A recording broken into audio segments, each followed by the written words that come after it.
All right, so how's it going, folks? This is Troy over at Quad Standard Labs, and we are taking a look at what we are considering and calling the double shot. And this is a combination of some experimentation between me and Chris Teal at Drone Co. In case you haven't noticed, we've always loved and supported what Chris is doing over at Drone Co. I think he's an exceptional designer and somebody that really thinks very outside the box in a way that I can relate to in trying to work with folks and their designs and understand, how to maybe make those into something different. And great example is the Slam Squirt, which is, a staple amongst the Cinewhoop group and community, as well as we sell quite a few slammed versions of the Squirt. He also has branched out into creating his own frames. And the shock collar was one that when I saw him create, I was very, very, very interested in working with them on and producing some because it just seemed like a really great solution. You can go back and watch the original shock collar video, and that will touch on a lot of the design information and why we really dig this setup. But I'm going to try to touch on a few things in relation to the double shot only because we're getting a lot of questions about differences. What can the double shot do? Why? All these things. So, the double shot started with an idea I had while I was finishing up a Freezillion X8 4-inch. And if you know about the Freezillion ducted X8s, they take the motors and put the motors prop to prop the same way they are in this double shot. And the reason for that is bringing the props as close together as possible, make for more efficiency, as well as less turbulent air between the props, affecting efficiency and other things. So the best way to run an X8 of any type would be to put the props as close together. So while building the Freezillion and going through a lot of difficulties with the kit that we received, and just not being very overall happy with the design and some of the ways that things just go together and basically the stiffness of the frame I just didn't like. We started making parts for it and basically updating and upgrading the Freezillion kit we had. And after doing that, I was on my way home that day, and I had just flown the double shot or the shot collar X4, and then I had also flown the Freezillion, and I really liked the way the Freezillion flew. But thinking of all of the issues, I was in this mindset of how do we do it better, and I instantly realized the shot we built upside down or standard pusher or standard or pusher, so upside down or standard. And in doing so, that means that the motors would end up tip to or prop to prop, just like the Freezillion. So dug in, kind of thought about it. I literally called Chris that night and was like, I think I have an idea, but let's work through it. So we both agreed that it sounded like it could work. And I just started running with it the next day. Chris did too. He did it one way and I did it a different way. What we came up with was a pretty solid solution. And I'm very, very happy with all of the way that it came together and all of the features that it actually now has. So let's take a step into it and take a look. So like I said, on top, it literally was just a shot collar we already had built in the shop. We took the drone portion out. When you take the drone out, it leaves just the cage. We then took the cage and we double stacked two cages together essentially, but removing the center section of one, which allows us to put two sets of props now in it. After that, we went ahead and built a second base unit that has nothing but an ESC and motors.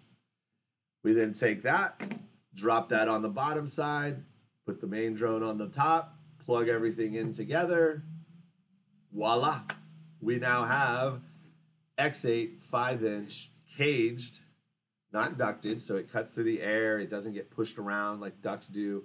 And we now can actually change props on either side of the drone by just removing the bottom drone. And the bottom drone, as of now, is only 6 screws.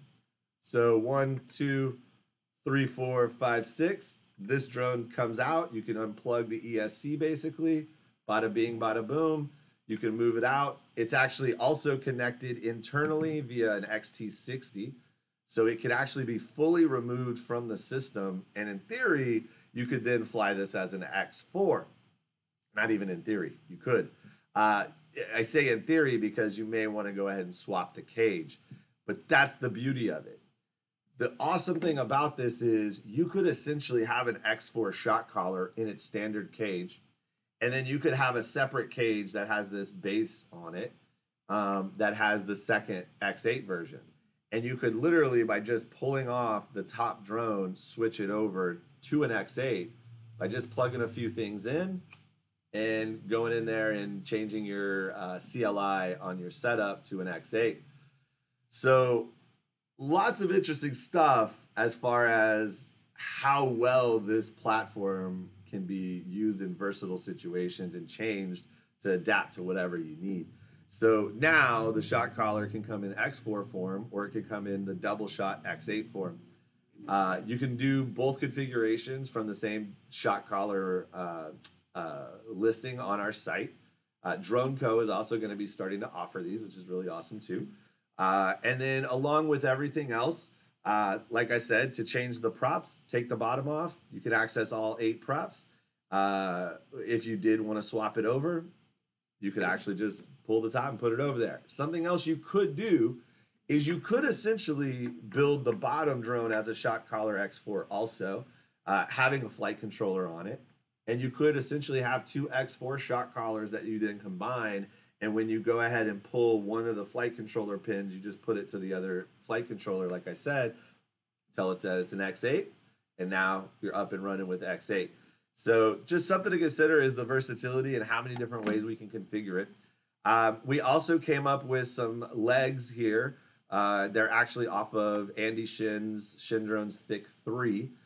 We adapted them to this same platform, which allows us to now put it on the ground without being right on the bottom.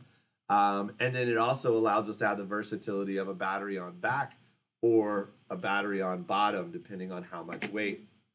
And now we're going to get to the final, hey, how long does it fly? What's the performance? First of all, this thing flies amazingly well for its size. It is the best compact Cinelifter I've ever flown. I've said this slightly once before, I believe, in a very similar way, but not quite this adamant.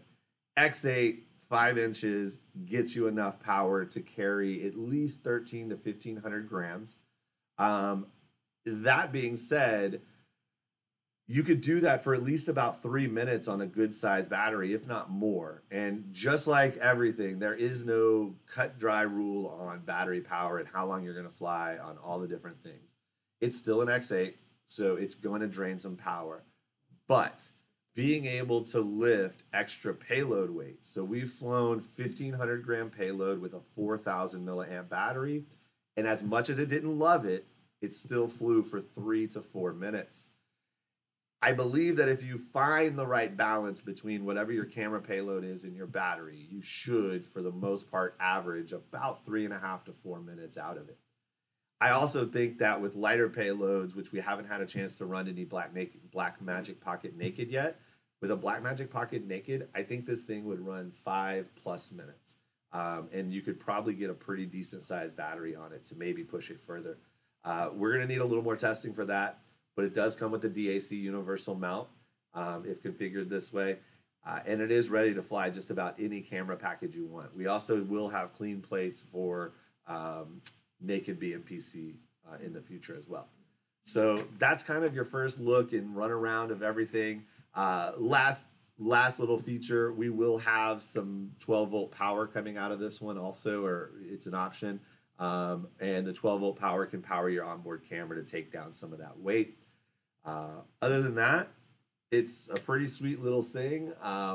We think it's going to be pretty awesome. It's 500 grams heavier than an X4 shock collar, so it sits right around 1050, or I'm sorry, 1550, and a standard shock collar sits right around 1050 grams. So that's going to be your kind of breakdown. Fly safe, fly smart. We'll do some more later. Peace.